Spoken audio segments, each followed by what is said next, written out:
The GPS reception on the Fenix was sometimes astounding during actual real-world testing when I'm outdoors, but away from the park.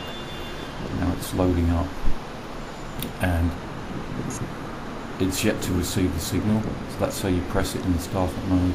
And look, that was instantaneous. That's extraordinary from the Garmin there. Next, what I decided to do was just stop it, and then also test the pause function on the GPS. What you see here again is something that you can check anytime you like, and it simply shows the signal strength, battery strength, and the way in which you can pause or end the track, or delete it even.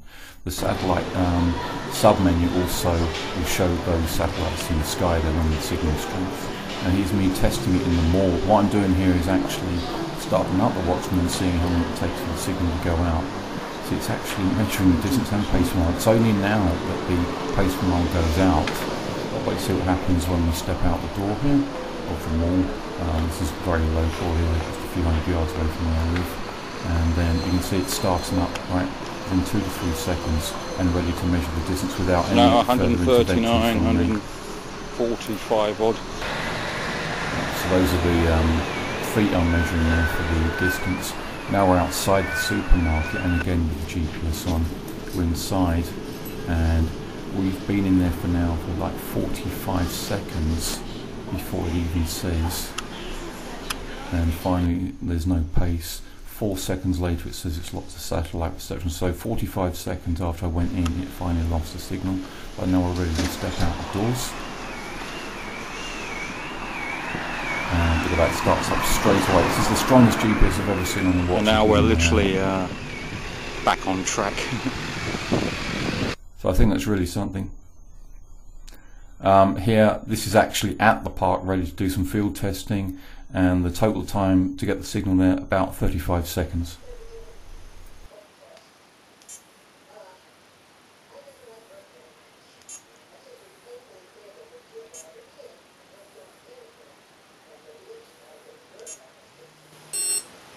And there it is vibrating.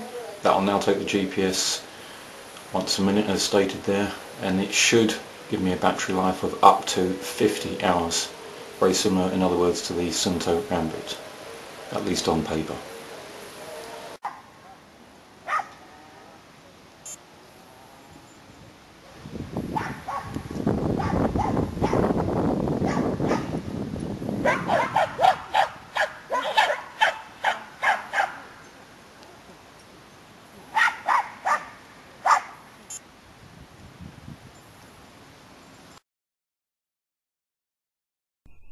In order to enhance my workouts, of course, I needed heart rate. That's taken from my global trainer, and it's a simple matter of matching this with the Garmin's sensor. And so we're going to set up, of course, a sensor. You simply match this thing up. Plus is very, very efficient, and it's able to do this quite easily. But with the Garmin, it's just as easy as with any other Garmin or any other watch I've ever used. Searching, connected. Holy cow! Wow. We're now testing the waypoints feature. These are ones that were done previously, and what happens is that they're numbered automatically. You can even label them. They're done in order of the distance from where you are.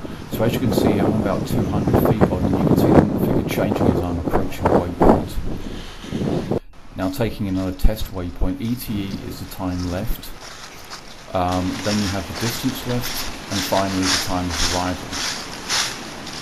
We're now approaching the waypoint. And that's been vibrating as well, so that's just great. Right by those stairs there. About 12 feet in front of me. A route, which you can see there in the main menu, is simply a collection of points which you create from waypoints and points of interest, etc. These can then be labelled and further analysed later on the PC. Let's now look at one of the fitness features in the setup menu there. As you can see, this is quite well graphically laid out in terms of the menus, by the way, but you do have to get used to them, you really do. Here are the heart rate zones. Now this is nothing compared to the Forerunner 910 XT from Garmin, where it's kind of automatically laid out. You can even customize the zones, let's say for a particular workout, and then it's actually easier to set, but it's still pretty kind of useful and usable. Don't forget you can set alerts with the zones as well. So this is easily going to be usable for like a long trek, or let's say a trail run. Again, the whole point of this watch is that you've got GPS functionality on a wristwatch. Now I'm changing the activity there from cycling to running or something else, because that's going to affect the way that, for example, calories are burned. Here are the modes as you would see them, in other words, in real life. Let's see what's happening here. Everything is neatly laid out. Don't forget this is all customizable.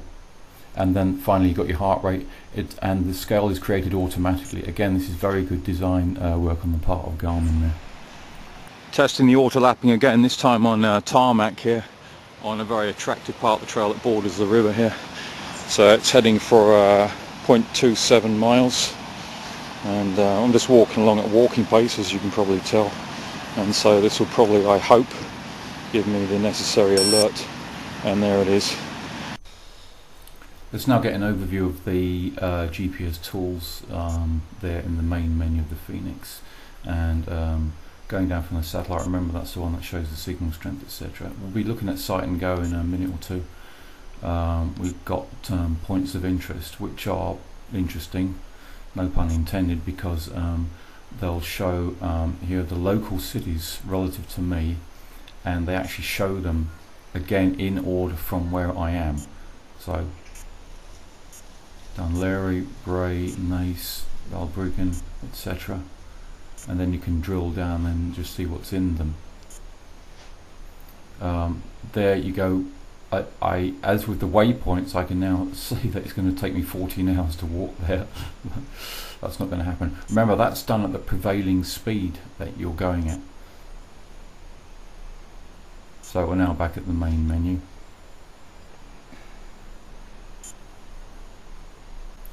But it will still store various waypoints on the map as you're traversing along, and these can be panned and zoomed, but it is a bit fiddly actually. Looking further into these tools, right, this is kind of real-time data here, which I think is pretty good looking.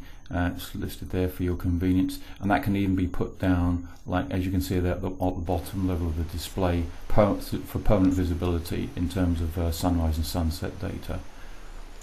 I think I'd find it very useful if I were like trekking during the night or something. Those are some hunting and fishing data right there. Now with sight and go, the idea is that you're actually telling the watch to go in the direction wherever you're literally pointing the watch. There are two versions of this, course and project. Course basically means that you're setting a course according to direction and scale, and project means that it's almost like you're looking at a waypoint and then you're saying, I want to go right there. The course feature being looked at here can be set, like I said, with regards to the scale, and then you're basically being guided along with the direct alignment of the segments, as you can see at the top of the watch there with the red paint at the top of the watch. It's a very basic test of the project version of the sight and go. Now carrying along within 20 seconds, so I'm matching the segments there. Can you see that with the red bit at the top, and it says arriving, so that's good. Just a few seconds left actually. Basically it's just 100 feet or so. The sight and go this time round is not taking any kind of waypoints, rather it's simply pointing me in the right direction. So in other words, I've just used the watch to point in that direction, and now there's your course, and it's going to tell me every time I'm going off this. So right now I'm going northwest, and it's saying to me, oh no, you've got to turn around. So now I'm going to turn around and then head off there, which I know is west, and there you go. I'm synchronized right with the red markers at the top of the screen there. Again, this is very accurate engineering on the part of Garmin.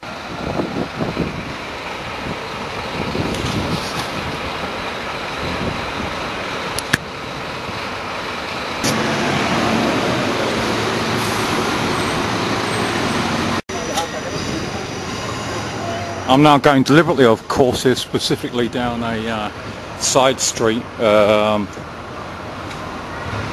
and now when I do that I'm virtually perpendicular to the wall there, which basically means I'm south of the road that's going west, and so I now know I'm going in the right direction.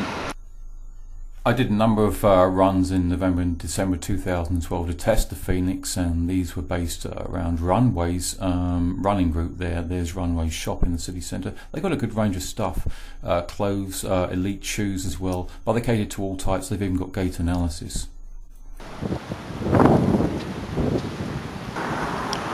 We're heading east here and just seeing how the, so very close to the sea actually, being in Docklands, heading towards the mouth of the river actually. I'm afraid the data contained here, like it within the fit section, so this is fitness data, nothing to write home about at all either, and there's no excuse for this from Garmin. If we look separately at the actual GPS information, then this is stored separately in a separate file, which is actually annoying. Not only that, it's not stored chronologically, it's stored in terms of, there you can see calories burned, etc., the distance that there is from where you are. So as you can see, the dates are actually mixed up. You've got there the 14th, and then the 18th, then the 15th. Anyway, drilling down, we can see similar data. So this is the GPS data. You can navigate to these, of course, and then you can display them on the map. So it even includes the area which you've navigated, ascent, descent and elevation, basically. Not very inspiring as far as I'm concerned. Anyway, I wanted to talk about this further with Ash from Runways, which is one of the main running shops in the city centre here.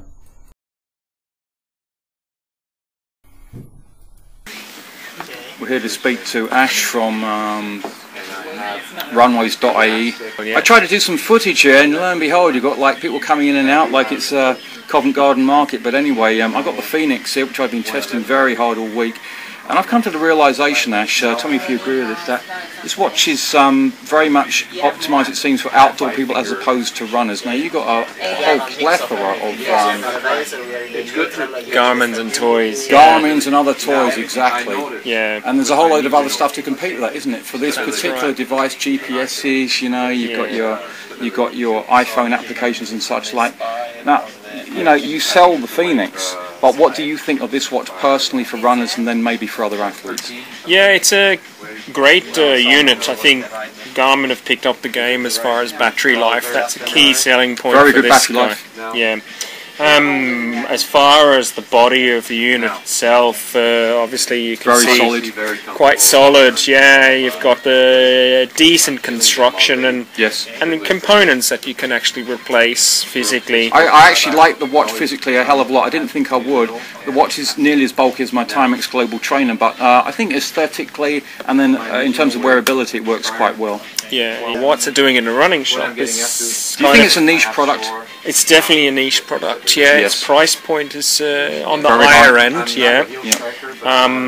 It's also a specific product. It's very technical. I do think it's a very usable watch. I think it looks really good. Thank God it's also it actually features the time, which even something like the Forerunner 910 XT doesn't do. Yeah, absolutely. Yeah, it's really integrating now with a little bit of map usage from what I've seen, and also the breadcrumb trail, which you can see on the demonstrator there. Yeah. It's really showing us probably what's on the horizon coming up. By definition, it's state-of-the-art Ant Plus, Bluetooth, GPS, exactly. and the ABC functions all built into also one the device. mapping, I think. Yeah, mapping's on the way in watches. I think it won't be too long, and we're going to see mapping in your basic running watch. Yeah. City, streets, location. Would you say that this watch could address the same kind of people who, for example, would buy what you have said to me is one of your favourite running watches of the moment, which is the Polar RC3 GPS? Yeah. There's a Polar interface, Polar pedigree, and a built-in GPS. Yeah, I think key for me and my running abilities in sport is that the battery life and day-to-day usability is the key thing, but also price, value for money. Yeah. What do you get for your money, and what do you need specifically? Do you know any mountaineers or pilots or people like that who could use the watch and would like it? Absolutely, yeah. There's some hardcore outdoor guys that would love this. especially in the mountains here in Ireland, but step across to Wales. Beautiful mountains, very challenging as well. Yeah, very challenging. You know, great races that are adventure races where require a fair bit of mapping. This would be quite a handy tool to have. I feel good at finally being able to test all the features of the Fenix in the real world, as it were, in the field test. So we're now actually going to walk from the city centre to the mountains in the night. So it's 5:25 there, and I'm starting up the GPS for the first time. This is being done in conjunction with my Timex Global Trainer, which are both worn on the same wrist. Strangely, the Timex got the GPS signal before the Fenix, but then we're in a very built-up area. We've just come out of the shop there. We're waiting around, just bought a coffee, I believe, and getting ready to start up. That probably took 45 seconds right there. We're now carrying on and testing the lighting. As you can see, the Garmin is so much brighter and so much more visible. Going halfway up, we've been walking for an hour and a half, 5.5 miles there, looking at the data fields there, mapping, compass, altimeter with the graph, no graph on the Timex, and calories used. Timex is good for calories. The Garmin is saying 500, about. I prefer 900 myself. But everything there, including the heart rate, is very well displayed. We're now at the base of the mountain trail, and I can see that I need to calibrate the altimeter. This is done manually, and it's very easy to do by, again, one of their little wizards, and it shows there, again, graphically, which I prefer. But this is probably due to air pressure being lower because it was cold and windy. I deliberately wanted it to be cold and windy. Now, the hotkeys, as I alluded to earlier, can be used to be programmed. In this case, I'm using it to test the flashlight, the torch, which there is being demonstrated in my room. And as you can see, in pitch darkness, it's able to illuminate, for example, a light switch on the wall, etc. Now, on the mountain trail itself, an example which could be seen as being actually quite dangerous even, so this could be a lifesaver. Just look at how bright that is. This is dawn. It's able to light up the entire display of the Timex watch. This is very good engineering on the part of Garmin. Now we really are on the mountain trail, and it's dawn. I'm now going to do the reverse of what I normally do, which is where I've run up there and then I walk this part. What I'm going to do is jog this part. So just did a short jog there. I just wanted to kind of give myself a variation in the heart rate. So we're now at the point where I normally start running. You can see how steep it is. And then it's like that gradient for, I mean, nearly a mile, believe it or not, well, 3/4 of a mile at least. Anyway, this is the state of play here. So I've been walking and jogging now for 2.5 hours. So it's quite a way. It's quite a way. Also, having climbed here, obviously 430 feet odd, it's good to see that the two watches are very, very similar. Within 15 feet or so is how I measured the Forerunner 910 XT in the summer, and obviously that graph there looks very attractive. No need to configure it at all, it's all right there for you to look at, and it says 2 hours. It gives me the scale already. Again, this is a very good design aspect on behalf of Garmin there. I'm heading roughly southeast, and I'm deliberately skewing my path across the way just so that you can see how closely the GPS is tracking me there. Coming up now to the summit, thank God, and been walking now for 3.5 hours.